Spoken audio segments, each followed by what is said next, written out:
ಎಲ್ರಿಗೂ ನಮಸ್ತೆ. Welcome back to my YouTube channel. So ಇವತ್ತಿನ ಒಂದು ಸ್ಪೆಷಲ್ ರೆಸಿಪಿ ಏನಂತ ಹೇಳಿದ್ರೆ, ಇವತ್ತು ಸಂಡೇ ಆಗಿರೋದ್ರಿಂದ ರವಾ ದೋಸೆನ ಮಾಡೋದು ಹೇಗೆ ಅಂತೇಳಿ ನಿಮಗೂ ಕೂಡ ತಿಳಿಸ್ಕೊಡ್ತೀನಿ. ಹಾಗೆ ನಮ್ಮ ಮನೇಲೂ ಕೂಡ ಇವತ್ತು ರವಾ ದೋಸೆನ ಮಾಡಿ ಎಲ್ಲರೂ ಕೂಡ ತುಂಬಾ ಇಷ್ಟಪಟ್ಟು ತಿನ್ನುವಂತಹ ದೋಸೆ ಅಂತಲೇ ಹೇಳ್ಬೋದು. ಚೆನ್ನಾಗಿರುತ್ತೆ, ಹಾಗೆಯೇ ತುಂಬ ಗರಿ ಗರಿಯಾಗಿ ತುಂಬ ಟೇಸ್ಟಾಗಿ ಕೂಡ ಇರುತ್ತೆ. ಇದಕ್ಕೆ ಚಟ್ನಿ ಜೊತೆಗೆ ನೆಂಚ್ಕೊಂಡು ತಿಂದ್ರಂತೂ ತುಂಬಾ ಟೇಸ್ಟಾಗಿರುತ್ತೆ ಅಂತಲೇ ಹೇಳ್ಬೋದು. ಬಹಳ ಬೇಗನೆ ಇನ್ಸ್ಟೆಂಟಾಗಿ ರೆಡಿ ಮಾಡ್ಕೊಳ್ಳೋ ಅಂತಹ ಬೆಳಗಿನ ಟಿಫನ್ ಅಂತಲೇ ಹೇಳ್ಬೋದು. ತುಂಬ ಚೆನ್ನಾಗಿರುತ್ತೆ.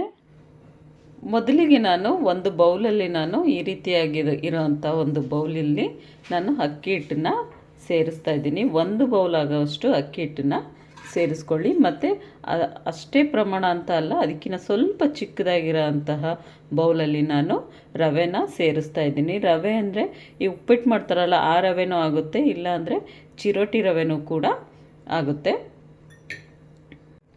ಹಾಗೆಯೇ 2 ಟೇಬಲ್ ಸ್ಪೂನ್ ಆಗೋವಷ್ಟು ಮೈದಾನ ಇದಕ್ಕೆ ಸೇರಿಸ್ತಾ ಇದ್ದೀನಿ.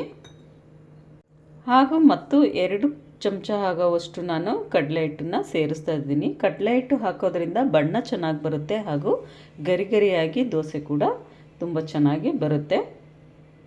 ನೀವು ಬೇಕಾದರೆ ಕಡಲೆ ಹಿಟ್ಟನ್ನು ಸ್ಕಿಪ್ ಬೇಕಾದರೂ ಮಾಡ್ಕೋಬೋದು, ಹಾಗೆಯೇ ಮಾಡಿದ್ರೂ ಕೂಡ ತುಂಬ ಚೆನ್ನಾಗಿ ಬರುತ್ತೆ. ಸೊ ಏನಂತ ಹೇಳಿದ್ರೆ, ಈ ರೀತಿಯಾಗಿ ನೀಟಾಗಿ ಎಲ್ಲದನ್ನು ಕೂಡ ಈ ರೀತಿಯಾಗಿ ಮಿಕ್ಸ್ ಮಾಡ್ಕೊಳ್ಳಿ. ಹಿಟ್ಟನ್ನು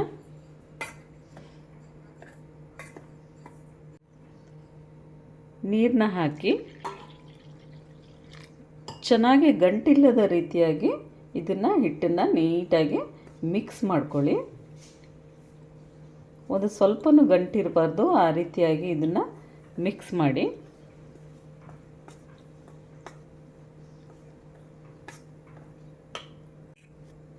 ಈ ರವೆ ದೋಸೆಯಲ್ಲಿ ಯಾವಾಗಲೂ ರವೆಗಿಂತ ಅಕ್ಕಿ ಹಿಟ್ಟನ್ನು ತುಂಬ ಸ್ವಲ್ಪ ಪ್ರಮಾಣದಲ್ಲಿ ಜಾಸ್ತಿಯಾಗಿ ಹಾಕ್ಕೊಳ್ಳಿ. ಸೊ ಯಾಕಂತ ಹೇಳಿದ್ರೆ ತುಂಬ ಗರಿ ಗರಿಯಾಗಿ ತುಂಬ ಚೆನ್ನಾಗಿ ಬರುತ್ತೆ ಅನ್ನೋದಕ್ಕೋಸ್ಕರ ಅಕ್ಕಿ ಹಿಟ್ಟಿನ ಪ್ರಮಾಣ ಸ್ವಲ್ಪ ಜಾಸ್ತಿನೇ ಇರಲಿ. ಸೊ ಈ ರೀತಿಯಾಗಿ ಗಂಟಿಲ್ಲದ ಹಾಗೆ ಚೆನ್ನಾಗಿ ಮಿಕ್ಸ್ ಮಾಡ್ಕೊಳ್ಳಿ.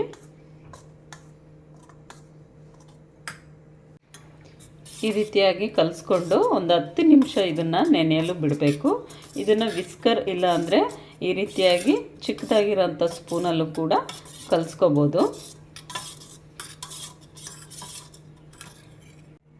ಇವಾಗ ನಾನು ಕಟ್ ಮಾಡಿಟ್ಟಿರೋ ಅಂತಹ ಹಸಿಮೆಣಸಿಕಾಯಿ ತೊಗೊಂಡಿದ್ದೀನಿ. ಚಿಕ್ಕದಿತ್ತು, 2 ಕಟ್ ಮಾಡಿ ಇಟ್ಕೊಂಡಿದ್ದೀನಿ. ಹಾಗೆಯೇ 1/2 ಟೇಬಲ್ ಸ್ಪೂನ್ ಆಗೋಷ್ಟು ಜೀರಿಗೆ ತೊಗೊಂಡಿದ್ದೀನಿ. ಮತ್ತು ಒಂದು ಸ್ವಲ್ಪನೇ ಶುಂಠಿನ ಜಜ್ಜಿ ಇಟ್ಕೊಂಡಿದ್ದೀನಿ. ಹಾಗೆಯೇ ಕೊತ್ತಂಬರಿ ಸೊಪ್ಪು ಮತ್ತು ಕರಿಬೇವನ್ನ ಈ ರೀತಿಯಾಗಿ ಚಿಕ್ಕದಾಗಿ ಕಟ್ ಮಾಡಿ ಇಟ್ಕೊಂಡಿದ್ದೀನಿ. ಈ ರೀತಿಯಾಗಿ ಇರೋವಂತಹದನ್ನ ನಾನು ಇವಾಗ ಕಲಸಿಟ್ಟಿರೋಂಥ ಹಿಟ್ಟಿಗೆ ನಾನು ಇದೆಲ್ಲದನ್ನು ಕೂಡ ಹಾಕ್ತಾಯಿದ್ದೀನಿ. ಸೊ ತುಂಬ ಚೆನ್ನಾಗಿರುತ್ತೆ. ಸೊ ಇದೇ ಥರ ನೀವು ಕೂಡ ಟ್ರೈ ಮಾಡಿ ನೋಡಿ, ತುಂಬ ಗರಿ ಗರಿಯಾಗಿ ಬರುತ್ತೆ. ಮತ್ತು ಒಂದು ಪದಾರ್ಥ ಇಲ್ಲ ಅಂದರೂ ಕೂಡ ಸ್ಕಿಪ್ ಮಾಡಿದ್ರೂ ಕೂಡ ನಡೆಯುತ್ತೆ, ಏನು ತೊಂದರೆ ಇಲ್ಲ. ಸೊ ಅಕ್ಕಿ ಹಿಟ್ಟು ಮೇಯ್ನಾಗಿ ಅಕ್ಕಿ ಹಿಟ್ಟು ಮತ್ತು ರವೆನ ಹಾಕಲೇಬೇಕಾಗಿರೋ ಅಂಥದ್ದು. ಸೊ ಇದಿಷ್ಟನ್ನು ಹಾಕಿ ಚೆನ್ನಾಗಿ ಕಲಿಸ್ಕೊಳ್ಳಿ.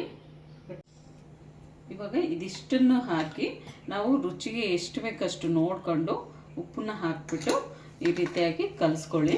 ಸೊ ಹಿಟ್ಟು ಸ್ವಲ್ಪ ದಪ್ಪ ಇರೋದ್ರಿಂದ ನಾನು ಇನ್ನೊಂದು ಸ್ವಲ್ಪ ನೀರನ್ನ ಹಾಕಿಬಿಟ್ಟು ನೀಟಾಗಿ ಕಲಿಸ್ತಾ ಇದ್ದೀನಿ. ಈ ರೀತಿಯಾಗಿ ಮಿಕ್ಸ್ ಮಾಡಿಕೊಂಡು ಇದನ್ನು ಮತ್ತೊಂದು 5 ನಿಮಿಷ ಹಾಗೇ ಬಿಟ್ಬಿಡಿ. ಯಾಕಂತ ಹೇಳಿದ್ರೆ ಉಪ್ಪು ಅದೆಲ್ಲ ಹಾಕಿರ್ತೀವಲ್ವ, ಕ್ಲೀನಾಗಿ ಹದವಾಗಿ ಇರಲಿ ಅಂಥೇಳಿ ನಾನು ಒಂದು 5 ನಿಮಿಷ ಇದನ್ನು ಹಾಗೇ ಇಡ್ತಾಯಿದ್ದೀನಿ. ಈ ರೀತಿಯಾಗಿರೋಂತಹ ಹದ ಇರಬೇಕು.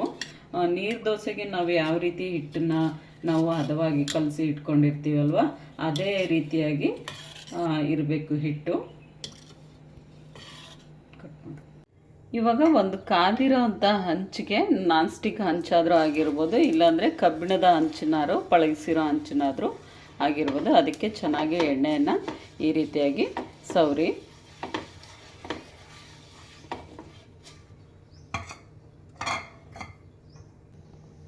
ಇವಾಗ ಕಟ್ ಮಾಡಿಟ್ಟಿರೋ ಅಂತಹ ಈರುಳ್ಳಿನ ಹಾಕಿಬಿಟ್ಟು ಚಿಕ್ಕದಾಗಿ ಕಟ್ ಮಾಡಿಟ್ಕೊಂಡಿದ್ದೀನಿ.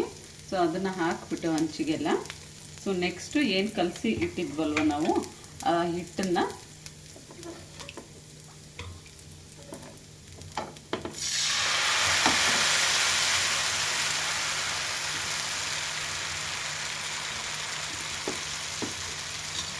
ರೀತಿಯಾಗಿ ಹಾಕ್ಬಿಟ್ಟು ಒಂದು 2-3 ಸೆಕೆಂಡು ಮುಚ್ಚಿಟ್ಬಿಡಿ.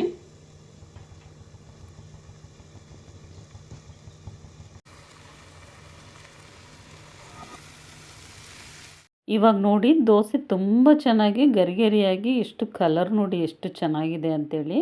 ತುಂಬಾ ರುಚಿಕರವಾಗಿ ಕೂಡ ಇರುತ್ತೆ. ಬೇಗನೆ ಕೂಡ ಮಾಡ್ಕೋಬೋದು ನಾವು. ಇನ್ಸ್ಟಂಟಾಗಿ ಗರಿಗರಿಯಾದ ರವೆ ದೋಸೆ ಇವಾಗ ರೆಡಿ ಆಯಿತು. ತುಂಬಾ ಟೇಸ್ಟ್ ನೋಡ್ಕೊಂಡ್ರಂತೂ ತುಂಬಾ ಚೆನ್ನಾಗಿದೆ ಅಂತಲೇ ಹೇಳ್ಬೋದು. ಸೊ ನೀವು ಕೂಡ ಮನೆಯಲ್ಲಿ ಇದನ್ನು ಒಮ್ಮೆ ಟ್ರೈ ಮಾಡಿ ನೋಡಿ. ಆವಾಗ ನನಗೆ ಕಮೆಂಟ್ ಬಾಕ್ಸಲ್ಲಿ ತಿಳಿಸಿ.